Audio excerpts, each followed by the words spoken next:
कल्पना कीजिए, आप एक कमरे में खड़े हैं। चारों तरफ शोर है, लोग रो रहे हैं, कोई डॉक्टर कुछ बता रहा है, लेकिन आपको कुछ महसूस नहीं होता। आप धीरे धीरे अपने बिस्तर के पास जाते हैं और देखते हैं कि बिस्तर पर आप ही लेटे हुए हैं।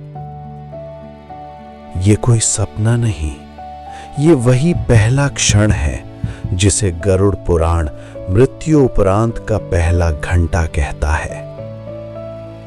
जैसे जैसे आत्मा शरीर से अलग होने लगती है, सिल्वर कॉर्ड प्राण सूत्र टूटने की प्रक्रिया शुरू होती है। पांचों तत्व पृथ्वी, जल, अग्नि, वायु और आकाश धीरे धीरे शरीर को छोड़ने लगते हैं। सबसे पहले पैरों से चेतना लुप्त होती है। इसीलिए मृत्यु से पहले व्यक्ति के पैर बर्फ जैसे ठंडे हो जाते हैं। आप महसूस करेंगे कि आत्मा अब शरीर के ऊपर खड़ी है।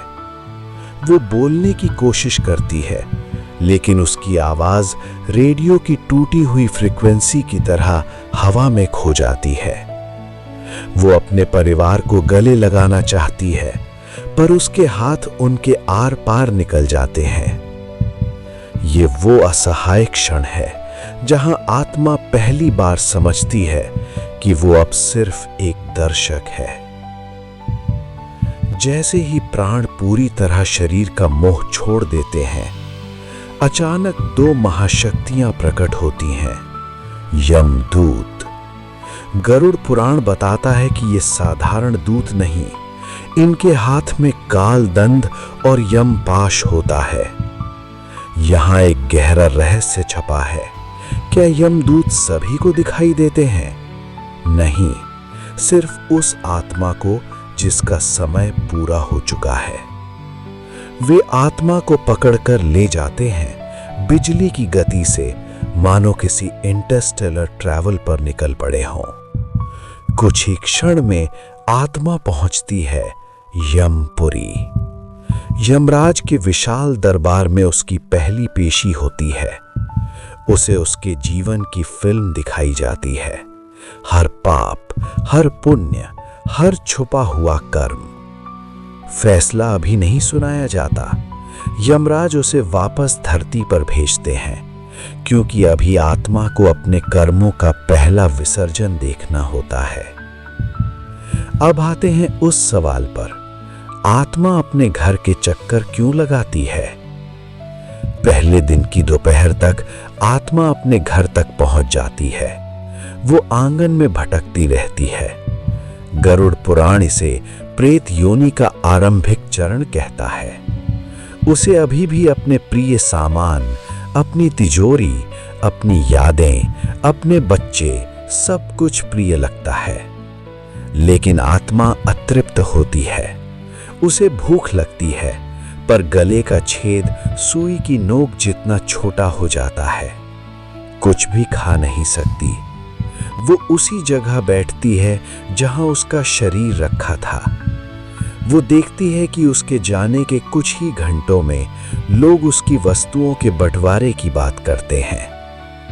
यही वो कड़वा सबक है जहां आत्मा समझती है संसार नश्वर है। वो तड़पती है, रोती है और अपनी चौखट पर बैठकर इंतजार करती है पिंड का, जो उसे आगे बढ़ने की शक्ति देगा। पहले दिन की रात सबसे कठिन होती है। शमशान में चिता शांत हो चुकी है। घर में रोना कम हो गया है, लेकिन आत्मा वो भटकी हुई है। गरुड़ पुराण कहता है कि आत्मा रात के अंधेरे में हवा के झोंकों के साथ अपने प्रियजनों के कान में कुछ कहना चाहती है, पर कोई सुन नहीं पाता। यही वो क्षण है जहां आध्यात्मिकता और ऊर्जा विज्ञान एक साथ खड़े दिखाई देते हैं। क्या आत्मा को डराया जा सकता है? क्या मंत्रों की ध्वनि उसे शांति देती है? सूक्ष्म शरीर जो अंगुष्ठ मात्र बताया गया है, वो ऊर्जा पुंज धीरे धीरे भारी होने लगता है। परिवार के रोने का भार उस पर बैठ जाता है। वो छत पर बैठती है, पेड़ की डाल पर टिकती है, पर यमदूतों का साया याद दिलाता है उसका समय खत्म हो चुका है। जैसे ही सूरज की पहली किरण घर की चौखट पर गिरती है, आत्मा के रुकने का अधिकार समाप्त होने लगता है।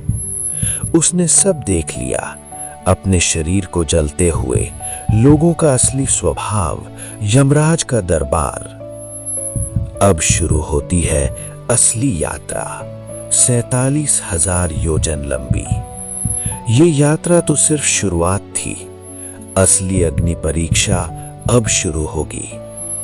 अगले एपिसोड में बात करेंगे दूसरे दिन आत्मा कहां जाती है, वैतरणी नदी क्या है, क्यों आत्मा के अंग अंग कटते हैं, क्या पिंडदान वास्तव में उसे बचा सकता है। जानने के लिए हमारे साथ बने रहें, इस ज्ञान को आत्मसात करें और स्टे ट्यून्ड। अगर आपको ये वीडियो ज्ञानवर्धक लगा, अगर इसने आपके दृष्टिकोण में एक नई रोशनी जलाई, तो हमारे प्रयास को आगे बढ़ाने के लिए वीडियो को लाइक करें, अपनों के साथ शेयर करें और ऐसे ही अद्भुत अध्याय सुनने के लिए चैनल को सब्सक्राइब जरूर करें। आपका एक क्लिक हमारी यात्रा को और शक्तिशाली बनाता है।